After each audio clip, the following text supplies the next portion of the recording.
गणेशपुराणं क्रीडाखण्ड पञ्चविंशोऽध्यायः भक्तिप्रशंसा। तावोचतुः सर्वेषां कारणानां त्वं कारणं कारणातिगः ब्रह्मस्वरूपो ब्रह्माण्ड कारणं व्यापकः परः।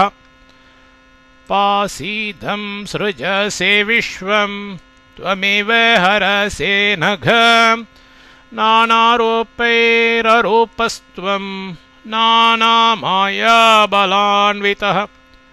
त्वमेव पञ्चभूतानि यक्षगन्धर्वराक्षसाः कस्त्वां स्तोतुं समर्थः स्यात् चराचरस्वरूपकम्। नेति नेति ब्रवीति स्म त्वद्रूपाज्ञानतः श्रुतिः। आवां विमोहितो ज्ञातुं नेषाथेरोपमुत्तमम्।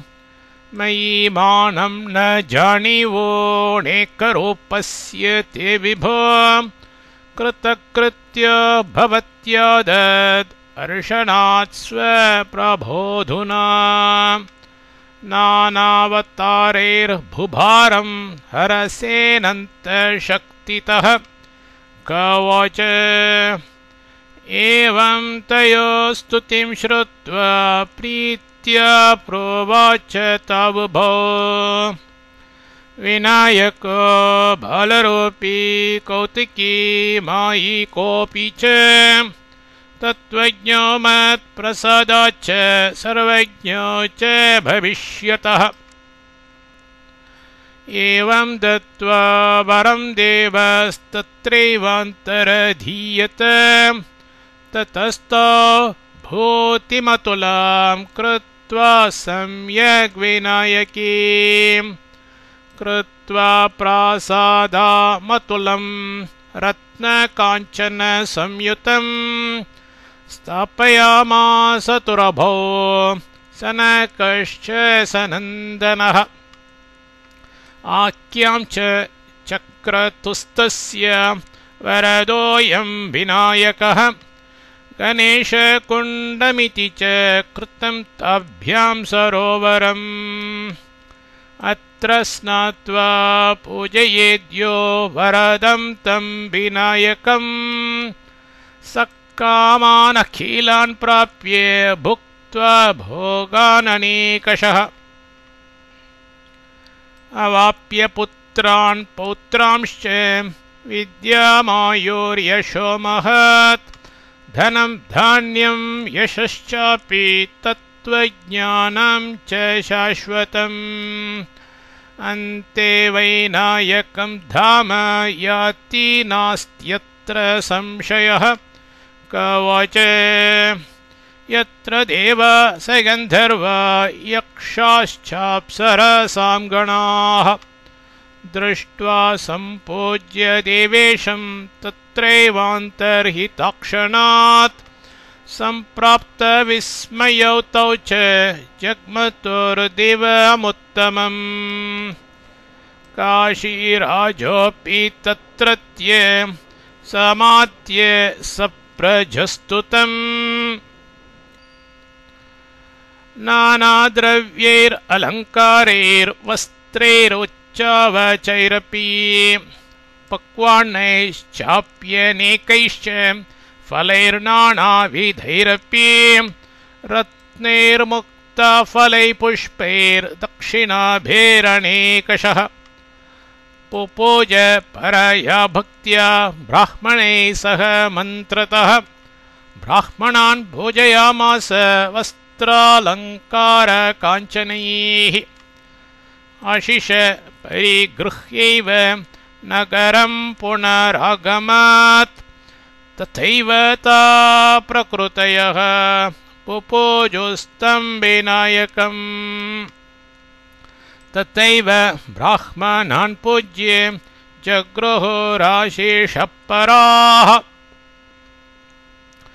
तत प्रजास्तं पुपूजुर् यथाशक्ति विनायकम् सर्वे ते हृष्टमनसा पुरं प्रविवेशुस्तदा इति ते सर्वमाख्यातं विनायकविचेष्टितम् सर्वपापहरं पुण्यं किमन्यच्छ्रोतुमिच्छसि मुनिरुवाच श्रुतं चरित्रं शुक्लस्य शुक्लभिक्षारतस्य च धातुस्पर्शविहीनस्य गृहं यातो विनायकः भुजैर्दशभिरादाय योदनं शिथिलं जलैः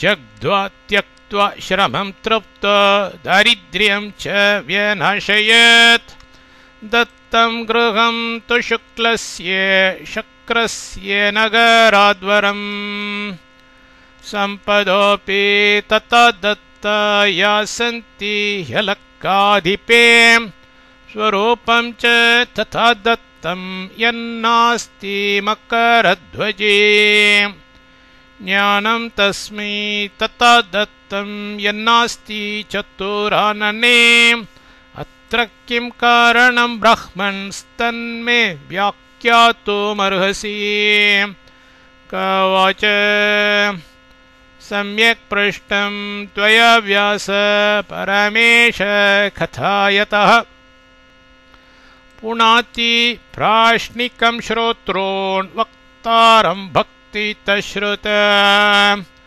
मनो मे स्थितं वक्तुं तत्पृष्टं हि त्वया विभो सम्यक् तेऽहं वदिष्यामि भक्तिगम्यस्य चेष्टितम् सर्वज्ञ सर्वदर्शी च सर्वग सर्वचित्तवेत् भक्त्यैव तुष्यते देवो भावाहितोषकारणम्